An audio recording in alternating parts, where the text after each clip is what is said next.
All right, guys, I'm almost embarrassed to say at this point, but this is right about our 5th time diving this week for gear. So you could comfortably say the boys are completely out of control. Or actually, I just announced on my TikTok and all my platforms, we're going to do a pop-up shop out of Derek's garage on Friday.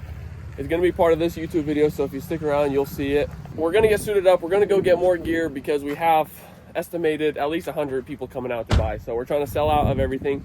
We're back at the meat hole, and we're going to try to slay some gear. And there's a ride. Fishing with Big Mike. Boys are buzzing, so we'll see you out on the boat. I don't know if you guys noticed, but Spiro King has been showing up in a lot of the gear recovery videos, and a week ago, this dude didn't even know what a flasher was. Can you tell us what changed? Got the bug, man. He got the bug. He found his first flasher 5 days ago, and he hasn't worked a day since. He hasn't hung out with his family. He's been diving every. Abandoned all responsibilities. I mean, yeah, you catch a bug, man. It's like treasure hunting on steroids. Like, we're actually finding treasure out here, so it's pretty cool. And we're cleaning up, we're making videos. It's a good time, and we're reselling. So everyone's winning right now. man. We're down. When you guys come back up, I just come back and get you, or however you guys. We're gonna Yeah. be down and up. Welcome back underwater, and like always, thanks for tuning in. I first want to say thank you to everyone who showed up to the event at the end of this video. It was great to meet all you guys, and it's just great to do something that gives back. You guys are able to buy fishing gear a little cheaper. We're able to clean up the rivers, make content. It's a win-win for everyone involved. My favorite saying with all this is it's a win-win. That being said, thank you guys for watching the videos as well. It keeps me fired up to keep editing them. We've been diving a lot. I got a lot of videos stacked up, so it definitely keeps the buzz going. But with that being said, I'm gonna explain what's going on here. So we're 2 days away from the event, and basically I capped the invite list to 175, so I've already sent out 175 invites, and we did that because we're doing it in Derek's neighborhood. We're not sure how much people are going to show up, whether that's 20 or 150, so we're just preparing for the worst, which is also the best case scenario, which is a ton of people show up. And so we're trying to be equipped. We're trying to get as much gear as possible. So here we are diving a spot that me and Damien just dove about 2 weeks ago, and we knew it was going to be pretty clean, but we figured if we go out there with 3 guys, me, Damien, Derek, free diving, just cover a bunch of ground, collect all the pieces that we didn't, maybe find some new snags, we figured we'd still get out 50 to 100 flashers out of it. So that's what we're doing here. And as you can tell, visibility is completely terrible in here. The GoPro always makes it seem just a little bit better, but it was about a foot, maybe 2 feet of visibility at best. So we did our best at this spot. We kind of cleaned everything up as we can, the best we can. We had 3 guys in. Here you can see a little smallmouth bass. It was huge, but we did our best, and slowly as we keep moving closer to the mouth of the river, the water clarity gets better, so you'll see progressively clearer and clearer water throughout the video. We moved on to a second spot, and what's happening here is Damon and Derek are each grabbing one end of a rope, and there's a log in here that's sticking up. Pretty nasty snag. Me and Damien hit it earlier in the spring, and we cleaned it up, but we wanted to find it again because we figured after this whole summer and fall run that it has to be restocked. And they basically swam with 2 ends of the rope spanning across the mouth of the river and swam until they found the log. And after a couple tries, we found the log, but surprisingly, it was still completely empty. And that's what happens with these snags. Is a lot of times when we go down there and we clean a snag up, like if there's a log, for example, and we completely clean it up, that log it will take a lot of time for it to accumulate snag, because the most detrimental part of a snag is more snag. So if you have an empty log, that's not that lethal, but if you have a log with a bunch of snag on it, it just keeps growing, and it becomes more lethal with every snag. It's a very snowball effect. So with how good we clean these snags, if we were trying to do this as a business, we're not doing a good job of staying in business, because we clean them out good, they become less snaggy, but we're not in it to do this for business. We're in it to clean our waters, and we also fish these waters, so this benefits us and the fishermen and everyone around. So we finished this day up, and we had a whole nother day of diving to do tomorrow.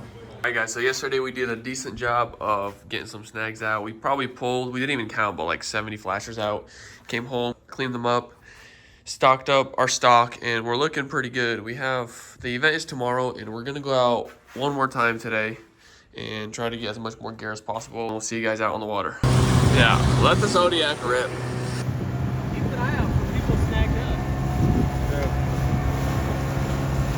And we're back in hot action. We literally just saw these guys get caught up right here. Their clicker went out. They didn't get snagged, but you know what this means. The boys are going in.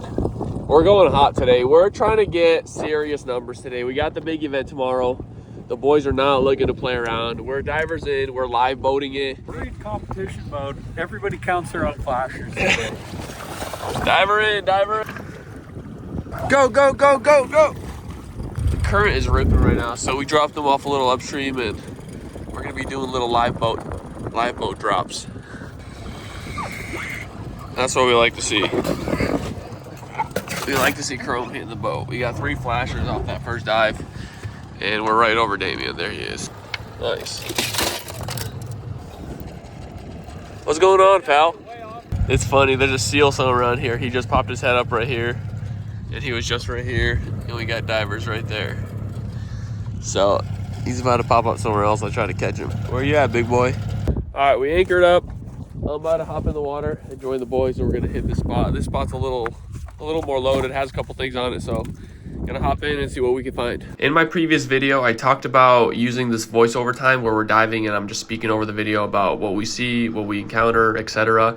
And using this time to just answer any questions you guys have more in detail. I try to always get back to your guys' comments and answer them to the best of my abilities. But some of the comments I would love to answer more in detail because they're really good questions. So I'm gonna post up some questions here on the screen and go over them. First question from the Choke Baby, basically asking what our safety protocol is while diving and also how we got into diving. So how we got into it is spearfishing. All of us essentially started diving through just wanting to go out and shoot fish underwater. We all love fishing, and this is just a lot more fun way of catching fish in our opinion. So in terms of safety, that is one thing we really try not to compromise on, because I say this all the time in all my videos, especially that we're free diving and doing this. All it takes is one hook stuck in you that's stuck to the bottom, and you're basically not resurfacing, and it's as simple as that. So we're all aware of that. We were diving yesterday, and once again, Derek had a hook stuck in his wetsuit pretty hard, and he was just straight up stuck down there. And if he didn't remain calm and do what he had to do to get himself out of that situation, that's a very bad situation. So essentially, when we, for example, on this snag, we're anchored up on this rock pile. It's a big snag. We have our anchor line running directly to where the snag is, so we kind of know what area we're diving. We're diving the same area over and over. There's 3 of us, and we essentially just take turns dropping on it. Sometimes there'll be 2 of us down there, sometimes even all 3, you saw earlier in the video. But one thing we do in between every dive is when we come up to the surface, we make sure we get eyes on each other. So if I'm resting up on the surface, I won't go back down until I see Damien and Derek pop up at some point, and then I go down and they're doing the same, and then when I come up, I'm looking out for them again. And it's kind of it's called the buddy system, up down. But also, most importantly, is all 3 of us are pretty good divers. I'm not going to say we're great divers, but we spend a lot of time in the water. We dive 3 to 5 times a week, whether that's spearfishing, gear recovery. We play underwater hockey every Tuesday, which is intense training for your underwater lungs. We all can dive to 100 feet on a single breath hold and come up. We've all done a free diving certification class where we have to pass a bunch of qualifications. You have to pull a body up from like 20 or 30 feet. You know the protocol if someone blacks out and what to do. So we all feel safe diving with each other. And plus the fact that we always dive, the 3 of us, in different scenarios, we've grown comfortable with being around each other. We know how we operate, and we have a certain harmony we have underwater where we don't need to say much. We just look at each other, make a couple hand signals, and we're all on one page. And that's really the beauty of it all, is we work really well underwater, and I love diving with these guys. I feel pretty safe with them, and I just hope we keep up with our good safety ethics, because that's not an area where I really want to be slacking in at all, ever. So that kind of took up all the time I had for answering questions. Sorry that was a long answer, but if there's one subject I'd want to focus on more than any in these videos, is definitely safety and why we do what we do and what our protocol is. So I'll answer more questions in the next upcoming videos.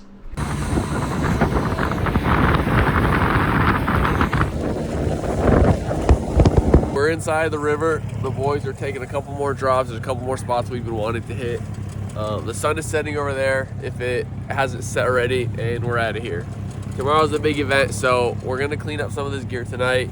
And then tomorrow we're gonna be buying food, prepping, cleaning, setting stuff up all day. So we'll see you guys tomorrow. All right, so we're T-minus 50 minutes of when we're opening shop. We got all the flashers laid out, and if you guys can't tell, we weren't kidding about the flashers being out of control. Completely out of control. This is our $5 section, this is our $10 section. And then we got more stashed in the bag for the people that come later, because I told everyone not to come at the same time. So we got Debo heavy on the ribs. He's racked up about a dozen. And now he's going crazy on the sausage.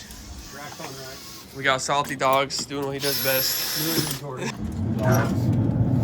Racks on racks. Dude's been busting out the smoker since 8 a.m. It's true. And we got Elijah out here.